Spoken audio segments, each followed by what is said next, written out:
हर रोज एक नई कहानी देखने के लिए चैनल को सब्सक्राइब करें और बेल आइकन दबाना ना भूलें।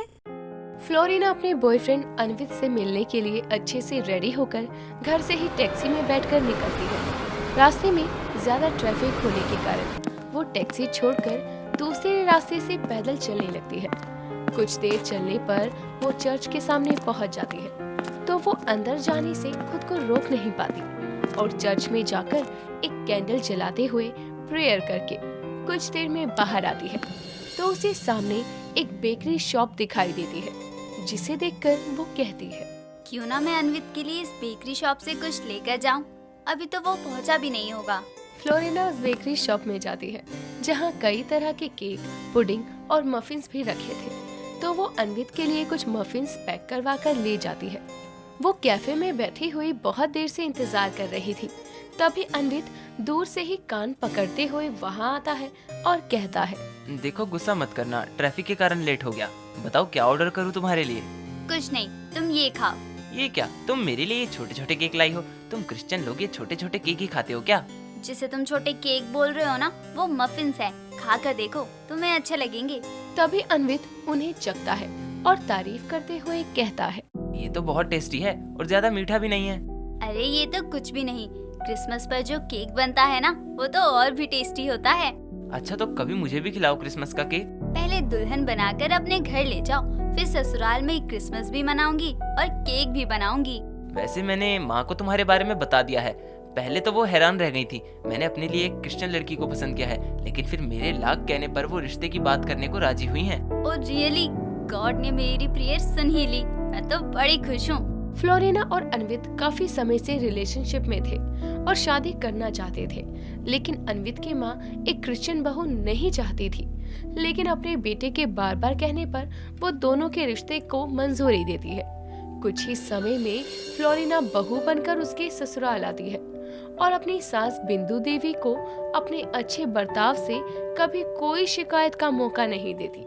एक रोज फ्लोरिना अपने फोन में केक बनाने की रेसिपी देख रही थी, तभी उसकी सास उसे टोकते हुए कहती है, बहू सब काम निपटा ली का, जो ऐसे बेफिक्र होकर फोनवा को निहार रही है? हाँ सासू माँ, I am done with my all work. इसलिए हम तुम्हें अपनी बहू बनाने के लिए राजी ना हो रहे थे। आधा हिंदी बोलती हो, आधा अंग्रेजी। अरे एक ही भाषा बोलो, लेकिन पूरा बोलो, कम से कम भेजे में तो घुसे। सासू माँ, मैंने कहा कि सारा काम हो चुका है, इसलिए मैं फोन में खाने की रेसिपी देखने लगी। फोन में देखने का कोनो जरूरत नहीं है। हम बैठे हैं, हमसे पूछो, हमें सब चीज बनाना आता है। लेकिन पहले तो ये बताओ, छत पर से सारा कपड़ा उतार ली कि नहीं? ओ, ये काम तो मैं भूल ही गई।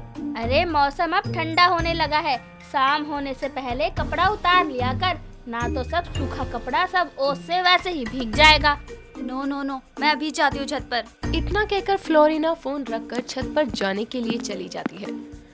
तो बिंदु फोन में केक को बनते हुए देख लेती है।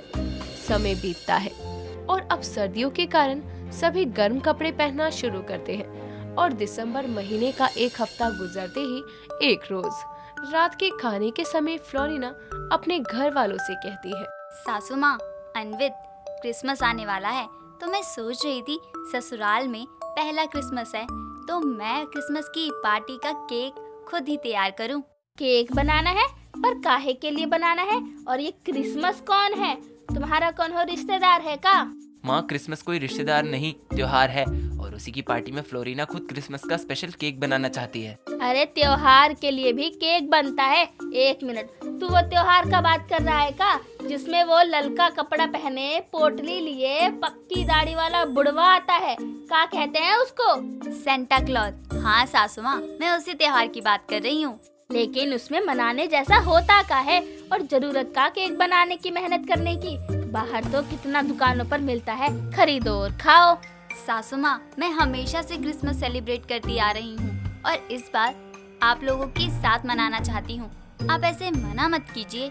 अभी हमारा खाना हो गया और हमको आ रहा है नींद, तो बाकी की बात हम बाद में करेंगे। हाँ, शुभ रात्रि। ऐसे बात को बीच में ही अधूरा छोड़कर बिंदु अपने कमरे में चली जाती है। समय बीतता है।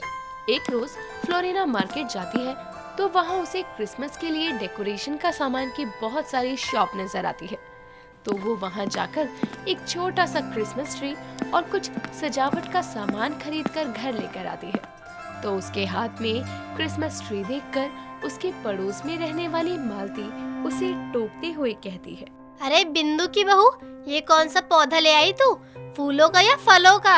अरे आंटी जी, ये कोई पौधा नहीं है बल्कि क्रिसमस ट्री है और इसे क्रिसमस के त्योहार पर सजाने के लिए लाई हूँ मैं। ये पेड़ है, बड़ा छोटा है, इसका करेगी क्या तू? वो तो आप तब देखिएगा जब मैं आपको क्रिसमस पार्टी में घर आने को कहूँगी। अच्छा चलती हूँ, वरना सासू माँ गुस्सा करेंगी। अरे ये तो बता दीजिए कि ये क्रिसमस होता क्या है और कब है? यहाँ के लोगों को भी ना क्रिसमस का कुछ ज्ञान ही नहीं है। 25 को है आंटी। इतना कहकर फ्लोरिना घर चली जाती है और कुछ ही देर में क्रिसमस के लिए अच्छा और टेस्टी केक बना पाए, इसके लिए घर पर ही केक बनाने की प्रैक्टिस करती है।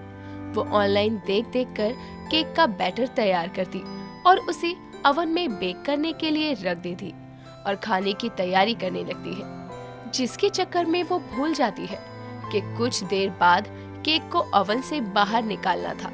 उसी समय बिंदु पानी पीने के लिए रसोई में आती है तो उसे कुछ जलने की बदबू आती है और वो कहती है, बहू तूने तो गैस पर कुछ चढ़ाया ही नहीं है, तो ये जलने का बदबू कहाँ से आ रहा है हमको? ओह शिट, मेरा केक। इतना कहकर वो ओवन से केक निकालती है तो ऊपर से वो केक पूरा जल चुका था। ये देखकर बिंदु कहती है, ये केक बनाई है कि काला गोबर? ऐसा ही क्रिसमस केक खिलाएगी हमको? नहीं सासू माँ, वो ध्यान से उतर गया। और अरे काहे के लिए इतना झंझट और घर राशन काजू बादाम सब बर्बाद कर रही है? हम क्रिसमस पार्टी का ये सोच कर हाँ किए कि चलो तुम लोगों का पूरे साल में तो गिन चुन कर 1-2 त्योहार आता है, मना लो, खुशी है, पर त्योहार से पहले ही। सासू माँ आप चिंता मत करो, मैं आपको क्रिसमस का केक खुद ही बना कर खिलाऊंगी। तू और तेरा क्रिसमस केक। हाँ, बिंदु मुंह बनाकर वहाँ से चली जाती है। फ्लोरिना भी 2-3 बार केक बनाने की कोशिश करती रहती है। ऐसे ही समय बीतता है और क्रिसमस का दिन आता है। शाम को फ्लोरिना पूरे घर में क्रिसमस पार्टी की सजावट करती है, साथ ही क्रिसमस ट्री को भी सजाती है। तभी आस पड़ोस के लोग भी पार्टी में आना शुरू हो जाते हैं और सबके आने के बाद फ्लोरिना खुद से बनाया हुआ क्रिसमस का स्पेशल फ्रूट केक लेकर आती है, जिसे देखकर सबकी आंखें चमक जाती है। तभी पड़ोसन मालती कहती है, अरे क्रिसमस का केक देखने में कितना अच्छा लग रहा है, तो खाने में कितना स्वादिष्ट होगा। बिल्कुल होगा। अरे हमारी बहू का क्रिसमस केक है, कितना मेहनत से बनाई है, तुमको क्या पता? अरे अब केक कट भी कर लो। पहले सभी एक साथ कहो merry Christmas. Merry Christmas. Florina cake cut कर सभी को खाने के लिए देती है तो सभी उस केक की बहुत तारीफ करते हैं और बिंदु खुश होकर कहती है, बहू सच बता रहे हैं, जिंदगी में पहला बार इतना अच्छा केक नहीं क्रिसमस केक खाए हैं। इसे खुशी में हम जिंगल बेल वाला गाना गाएंगे, लेकिन भोजपुरी वर्जन, काहे कि अंग्रेजी वाला हमरे बस की नहीं है। जिंगल बेलवा जिंगल बेलवा बाजेला, पक्की दाढ़ी वाला बुढ़वा झोला लेकर भागेला, घर घर ये आला तोहफा बाटेला, हर बच्चा चिल्लावेला कि देखो संता आ गेला। ये गाना सुनकर सभी जोर जोर से हंसने लगते हैं। दोस्तों, अगर आपको ये कहानी पसंद आई तो इसे लाइक करें, शेयर करें और कमेंट करके बताएं कि कहानी में आपको सबसे अच्छा क्या लगा।